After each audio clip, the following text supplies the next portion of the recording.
Hi folks, quick video here on a simple project. It was a little intimidating at first, so I'm taking my 8-inch hatch from my old Outback and popping it into my new Outback. So I'll take you through that process. It's not hard, a little intimidating to cut into a new boat, but I will make some recommendations to you. Obviously, first thing, pop out the old hatch, take all the screws out. But I want you to notice something. This rudder line sits right here. So if you're gonna do this with a jigsaw, what you need to do is bring it over here to the new boat.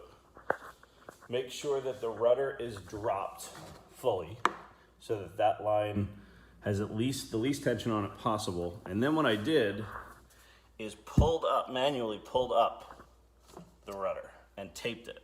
So that what that does is it drops this line right out of sight. So this was before this was cut out, right? This was here. Couldn't see that line. But when you pull this up with the rudder dropped, it drops this line out of the way. The other thing that I chose to do, because there are also two rudder cables that run on either side. So if you're doing this with a jigsaw, you really want to be careful not to cut those lines. So what I chose to do is I used my Dremel tool with a plastic cutting bit and just very carefully kind of traced it first and then kind of broke through and just did it really, really carefully as I went along.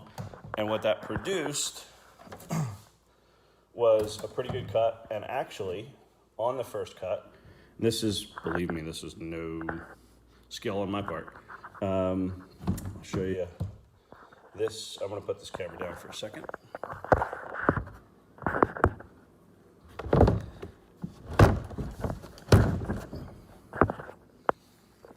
Pops right in. So I've got to center it and all that kind of good stuff, but there we go. So the cut was actually really good. What I did was, to get a nice snug cut, is I took the under ring, which drops into here. This is what you screw into.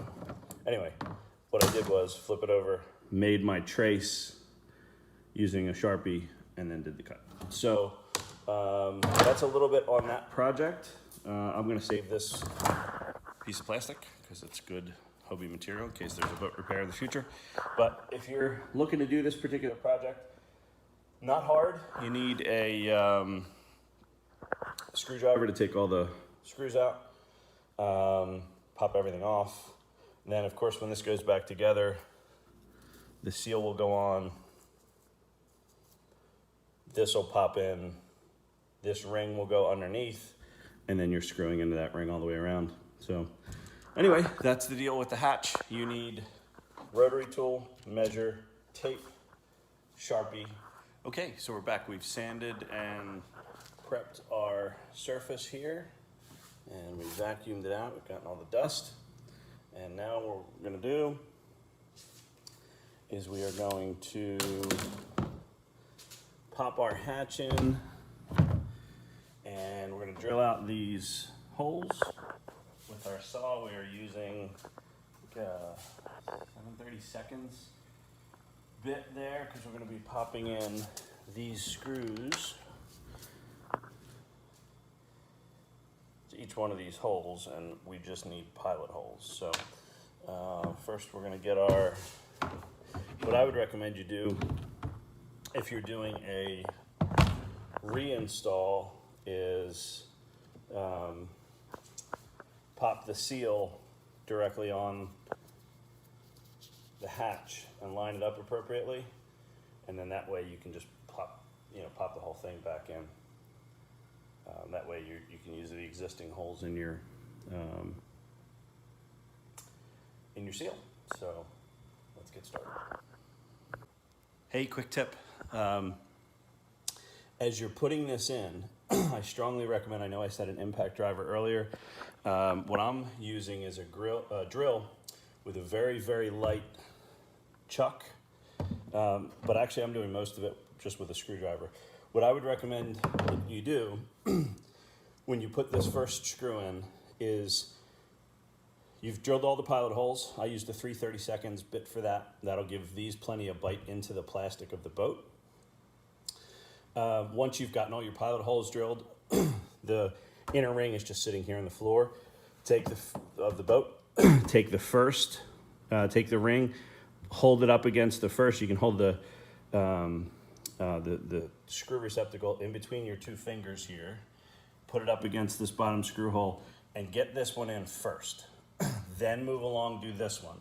Make sure that this ring, see, feeling it from the back here, it is not sucked up completely against the bottom of the hull. So I need to do that. This one is sucked up against the bottom of the hull, and that one is too. So I need to readjust this one. That's the advantage to getting your fingers in there and just feeling like this with your fingers to make sure that there's no gap here. And I feel a gap here. Do these, and then come back and do these all the way around. The last screw you'll do is this one. Hey, another tip. If you're doing a reinstall, if you're taking one hatch from one boat, putting it into another, and you took the screws out and you've got plastic on them, as you see on this one, you can see these wraps of plastic that are sitting around here. Important to take that off so that it doesn't interfere with your seal when you put the new hatch in. So let's go ahead and take that off. And as you can see, clean screw, we can go ahead and put this right on in. Okay, folks, last picture. Hobie install of the transfer from the old boat of the 8-inch Twist N Seal hatch to the new boat is complete. We've made sure it's centered. It's hard to get a good picture of that in this picture. Works nicely. Seals well. Also important to check last minute when you get this thing installed. Again, put your hand in, feeling that inner seal is locked up against the bottom of the boat and isn't impinging. Two cables here, you can hear them rattling against. It's A, solid up against the hull, and B, it's not impinging those cables. And this feels good. Yeah, we have a good install. So, Twist N Seal hatch, install complete on the 2019-2020 Hobie Outback. Thanks for watching, everybody. Take care.